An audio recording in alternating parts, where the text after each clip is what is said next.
BA तृतीय वर्ष की छात्राओं हेतु आज हम छायावाद के जो प्रमुख कवि है उसके बारे में चर्चा करेंगे। पिछले वीडियो में हमने छायावाद के प्रवर्तक कवि के बारे में जानकारी की थी। आज हम छायावाद के प्रमुख कवि, जिसमें जो छायावाद के आधार स्तंभ है, जयशंकर प्रसाद, सुमित्रानंदन पंत, सूर्यकांत त्रिपाठी निराला और महादेव वर्मा, इन चार कवियों पर हमारा विशेष फोकस रहेगा। आज हम छायावाद के जो आधार स्तंभ अर्थात जो प्रमुख कवि है उनके बारे में चर्चा को अंजाम देंगे। छायावादी युग में प्रसाद, पंत, निराला और महादेवी वर्मा का व्यक्तित्व और कृतित्व सराहनीय है। पंत ने काव्य में कोमल पक्ष को संवारा, निराला ने पौरुष की वाणी में कविता का श्रृंगार किया, प्रसाद ने अपने काव्य की आनंद की भूमिका पर प्रतिष्ठित किया और महादेवी वर्मा ने अपने गीतों में वेदना को साकार कर दिखाया। स्पष्ट है कि इन चार प्रतिभाओं ने काव्य के चार प्रमुख तत्वों को गति दी, नवीन चेतना दी, पर इसका यह अर्थ नहीं है कि पंत ने कोमल कल्पनाओं में ही कविता की तीसरी कर दी और निराला ने पौरुष से तथा प्रसाद और महादेवी ने क्रमशः आनंद और वेदना में। इन चारों के काव्य में ये सभी तत्व घुले मिले दिखाई देते हैं। छायावाद के आधार स्तंभ इन कवियों का संक्षिप्त परिचय के बारे में हम चर्चा करेंगे। तो पहला जो छायावाद का आधार स्तंभ है या प्रमुख कवि है जयशंकर प्रसाद।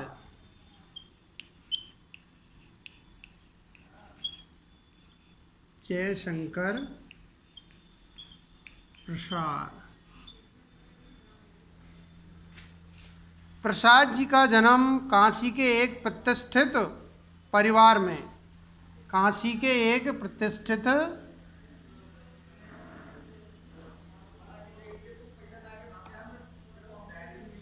प्रतिष्ठित परिवार में सन 1889 ईस्वी में हुआ और मृत्यु 1937 ईस्वी में हुई थी। इनके पिता का नाम देवी प्रसाद साहू था, जो सुंगनी साहू के नाम से प्रसिद्ध थे।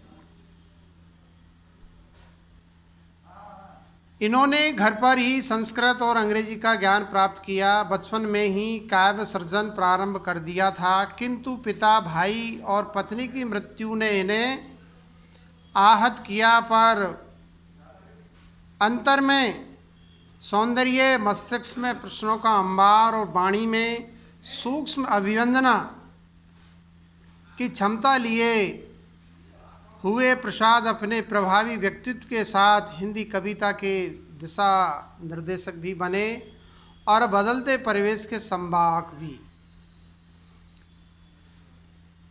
प्रसाद के कृतित्व को इस प्रकार वर्णित किया जा सकता है। प्रसाद के नाटक इतिहास रस की निष्पत्ति करते हुए राष्ट्रीय संस्कृति की तात्विक मीमांसा करते हैं, तो उपन्यास यथार्थवाद का सशक्त प्रस्तुतिकरण, कहानियों में इतिहास, रोमांस, करुणा, सामयिक चिंतना की अभिव्यक्ति हुई है, तो काव्य में संस्कृति, दर्शन, कल्पना और अनुभूति का नियोजन है। प्रसाद की कृतियों में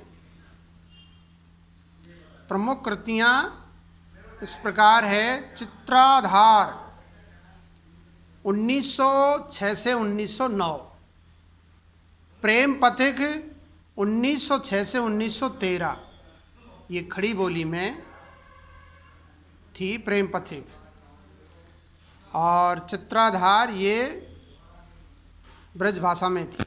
कर्णालय 1913 ईस्वी में, महाराणा का महत्व 1914 ईस्वी, कानन कुसुम 1912 से 1916, झरना 1920, आंसू 1925, लहर 1931 से 1932, कामायनी 1935 से 1936। कामायनी में इच्छा, क्रिया और ज्ञान का समन्वय है। काव्य सौंदर्य के स्पष्टीकरण के लिए हम निम्नांकित पंक्तियां देख सकते हैं। नील परिधान बीज सुकुमार खुलरा, मृदुल अधखुला अंग, खिला हो ज्यों बिजली का फूल, मेघवन बीच गुलाबी रंग। नारी तुम केवल श्रद्धा हो विश्वास, रजत नग पगतल में, पीयूष स्रोत सी बहा करो जीवन के सुंदर समतल में। अगला छायावाद का जो आधार स्तंभ है, प्रमुख कवि है, वो है महाप्राण निराला, अर्थात सूर्यकांत त्रिपाठी निराला। ये छायावाद के दूसरे प्रमुख स्तंभ अर्थात प्रमुख कवि हैं।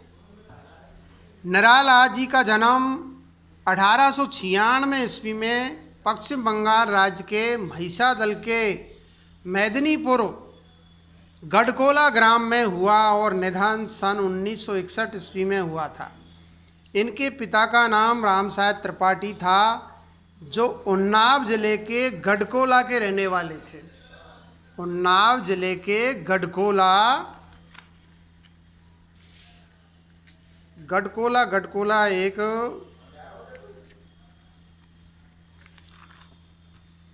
रहने वाले थे। निराला जी सार्वभौम प्रतिभा के शुभ्र पुरुष थे। उनके काम में रंग और गंध, आसक्ति और आनंद के झरनों का संगीत भी है, तो अनासक्ति और विषाद का मार्मांतिक स्वर भी है। इतना ही क्यों, उनके कृतत्व में नैनों के लाल गुलाबी डोरे हैं, जूही की कली में स्निग्ध भावोपम प्रमिलता भी है, तो विप्लव के बादलों का गर्जन तर्जन भी है।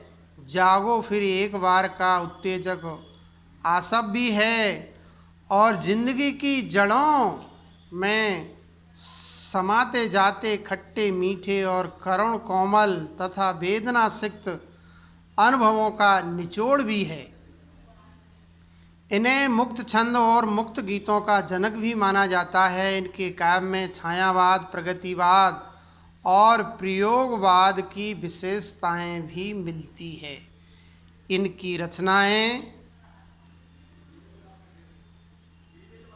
अनामिका 1923 ईस्वी में लिखी गई थी, जिसमें राम की शक्ति पूजा, सरोज स्मृति,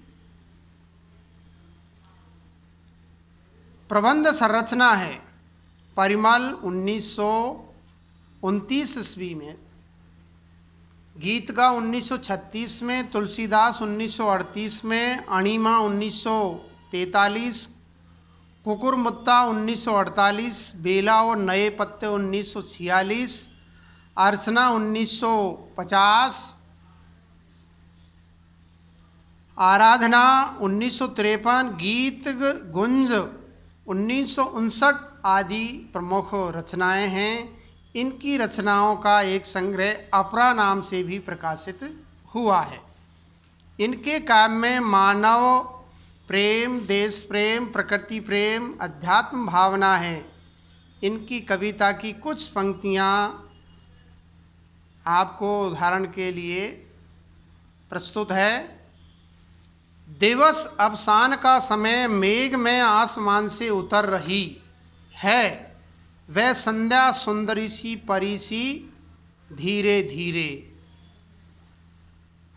अगली पंक्ति, धिक जीवन जो सहता आया ब्रो, धिक साधन जिसके लिए किया शोध, दुख जीवन की व्यथा रही, क्या कहूँ आज जो नहीं कही। ये सरोज स्मृति की जो हिंदी का पहला शोक गीत माना जाता है, उससे उद्धृत है। धिक जीवन जो सहता आया विरोध, धिक साधन जिसके लिए किया शोध, दुख जीवन की व्यथा रही, क्या कहूँ आज जो नहीं कही। अगला जो कवि है सुमित्रानंदन पंत, इसके बारे में हम कल चर्चा करेंगे।